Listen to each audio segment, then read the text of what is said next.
At 3:17 a.m., a man was pronounced dead, and then asked for a glass of water. Doctors froze. The heart monitor screamed a flat line. And yet, his eyes were open. That wasn't a miracle. It was just the beginning. Because tonight, you're about to hear real stories that sound illegal to be true. Stories buried in court files, medical journals, and declassified reports. Every one of them verified, every one of them unsettling, and each one raises a question we still can't answer. In 1991, a construction worker named Phineas Gage survived an accident no human should. A 3-foot iron rod blasted straight through his skull. Not grazed, not cracked. Through. It entered below his left eye and exited through the top of his head. The shock? He didn't collapse. He didn't lose consciousness. He stood up. He spoke. But something invisible had changed. Friends said he was no longer himself. Kind turned cruel. Calm turned reckless. The rod didn't kill him. It rewrote him. So here's the hook. If your personality can be altered by a single injury, who are you, really? In 1977, a woman named Michelle Smith sat in a psychiatrist's office and began remembering a childhood she didn't know she had. Abuse, trauma, a hidden past. Her therapist believed every word. Together, they wrote a book. It became a bestseller. Courts used it as evidence. Then, the cracks appeared. Investigators found no proof, no records, no witnesses. Experts later concluded the memories were created during therapy itself. False, but fully experienced as real. Here's the disturbing part. Brain scans showed her emotional responses were genuine. Her mind suffered from events that never happened. So ask yourself this. If your brain can feel pain from lies, it tells itself. How much of your past can you truly trust? In Sweden, a man named Håkan Nordqvist crashed his motorcycle. Internal bleeding. Cardiac arrest. Doctors declared him dead for 45 minutes. Then, against every medical expectation, his heart restarted. But Håkan wasn't confused. He smiled. Because, he said, during death, he met his future wife. He described her face, her voice, her laugh. Years later, he married a woman who matched the description perfectly. Coincidence? Maybe. But here's the hook. Håkan insists he recognized her.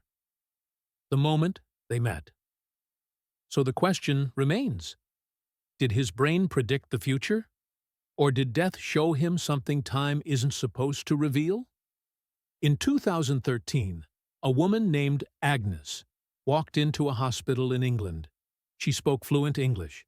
She understood everything, but she couldn't recognize her own husband or her children.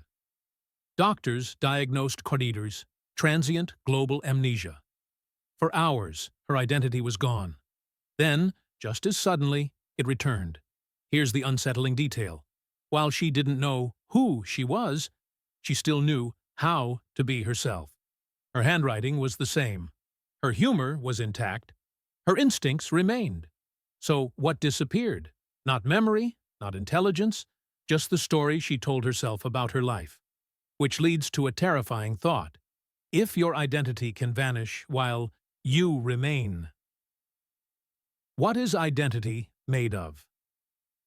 In the early 2000s, a group of Russian miners drilled deep into the earth, deeper than anyone had before. At over 12 kilometers down, instruments recorded something impossible. Human voices. Thousands of them, screaming. Scientists blamed equipment malfunction, acoustic anomalies, urban legends. But here's the problem. The sounds matched human vocal frequencies. And the recording equipment was tested, again and again. No explanation ever stuck. The files were sealed. The project was shut down. Officially, it never happened. Unofficially, the tapes still circulate. So ask yourself, if we can't explain what we heard, are we sure we're alone where we think we are? In 1954, a man calling himself Joseph Newton Chandler III appeared out of nowhere. No birth records, no childhood history, no family. He lived quietly for decades, paid rent, filed taxes. Then he died. Police found nothing. No fingerprints matched. No missing person reports fit. For years, his identity remained a void, until DNA testing revealed the truth. He wasn't Chandler. He was Robert Ivan Nichols, a man who abandoned his identity after a bitter divorce. He erased himself, successfully, for 40 years. Here's the hook.